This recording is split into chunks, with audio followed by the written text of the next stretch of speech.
Welcome to this review of the Windows 10 Fall Creators Update, or Autumn Creators Update as we would say in the UK. So today I'm going to be taking you through its performance on a laptop with some pretty decent specs. It has 8GB of RAM, a quad-core AMD A6 7310 APU accelerated processing unit with up to 2.4 GHz speed, a 1TB hard drive, but that's enough about the computer specs. Let's get this computer fired up, and I'm going to take you through a review of the update, what I've noticed that's changed. If anything else has changed, then do let me know, but it all starts on the boot up screen, so I'm just going to boot up this computer right now.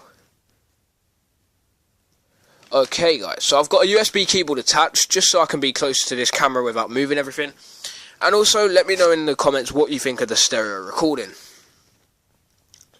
So we've got the USB keyboard, and another thing I've noticed here is that it does take a couple of seconds longer to come on, which is sort of not a good thing, to be honest, but you know, it could be worse. It's going to take a while to boot, and yeah, so we're waiting for this computer to boot. Okay, and here we go. So you have the password thing, but it now says power next to the password.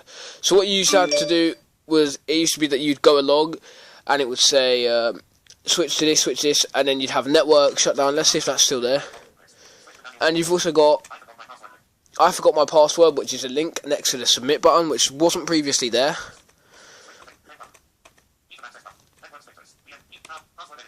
And instead of saying shutdown now, it says network ease of access and power. And you've also got that I forgot my password link. So I'm going to type in my password here on this USB keyboard here. And we'll see the computer boots into Windows 10. In a second I'll verify it as well, that it is running the latest available software by going to the run box here, typing in MSInfo32, and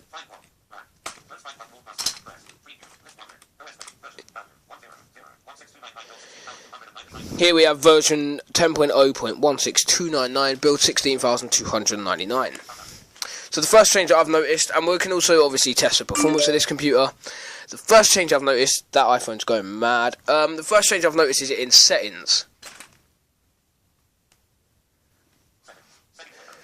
So you can see in some ways this computer I actually think has got faster. So we can go to settings. You've now got 13 categories instead of 9. You've got system, devices, home, or is it phone? Phone, network and internet, personalization, apps, accounts, time and language, gaming, ease of access, Cortana, privacy, and update and security. So you got that new phone thing, a couple of other new options. I can't actually remember what it used to look like.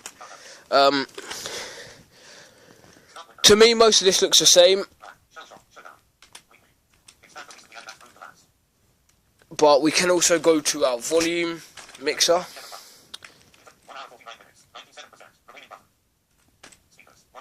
And if you right click on this, you now have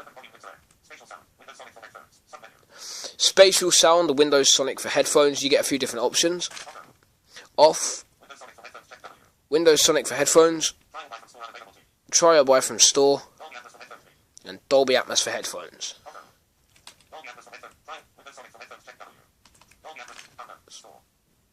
And that opens a Windows Store. So the RAM management, let me just see what I'm on now.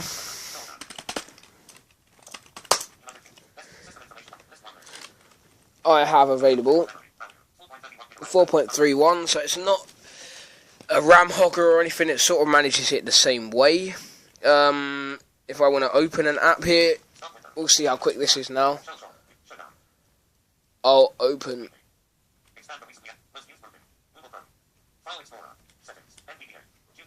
TubeSim, which is a game. You can see that it's open already, it just says loading now, which is part of the game. And the game for some reason does this loading thing.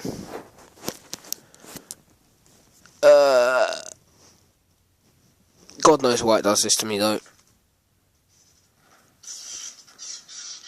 You get some kind of intro, don't really want that.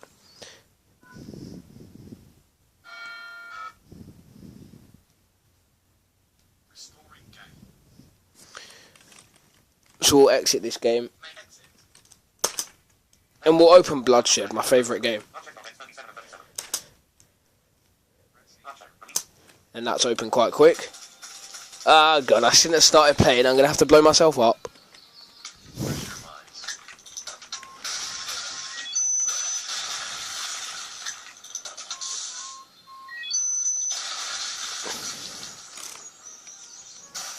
There we go, so I had to blow myself up.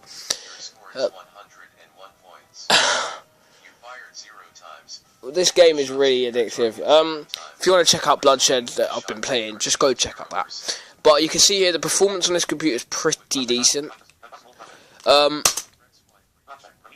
has quite a few new features in the Creators Update. Bash is reportedly out of beta. That's the Ubuntu subsystem for Linux thing on Windows, which is pretty cool and useful if you want to do coding. I found it useful. So yeah, and you can now do this as well. Just to conclude, I mean, I can do a full video on everything new if you want. If you want me to do that, leave it in the comments. But just to conclude this, I'll show you a new trick. Shut down.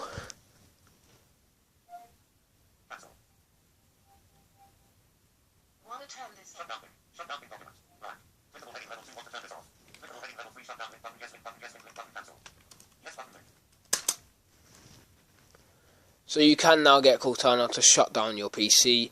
You can also get her to lock your PC, restart your PC, and sleep, I think. I'm not 100% sure on that. But there's a few nice features in this update. It is worth installing. Apparently it does take up 30 gig of space though, so you're going to have to find a way to clear that out. There are simple ways to do it. I haven't really bothered because I've got 1 terabyte. I'll clear it out when I need to. I mean, right now I don't need to. But it does pretty decent on this computer anyway. It's a good update. I'm enjoying it. I mean, it's still part of the Creators Update, but there's quite a few features that everyone will use. If you want a full list of the features and that, and you want me to do a full what's new and that without a review and that of the actual computer and that, or you want me to show off some of everything and go massively detailed through the update, let me know and I'll get around to doing it at some point. But yeah. So that basically concludes this look at the Windows 10 Fall Creators Update, or Autumn Creators Update in the UK. I'm just going along with the name that everyone else is using, and peace.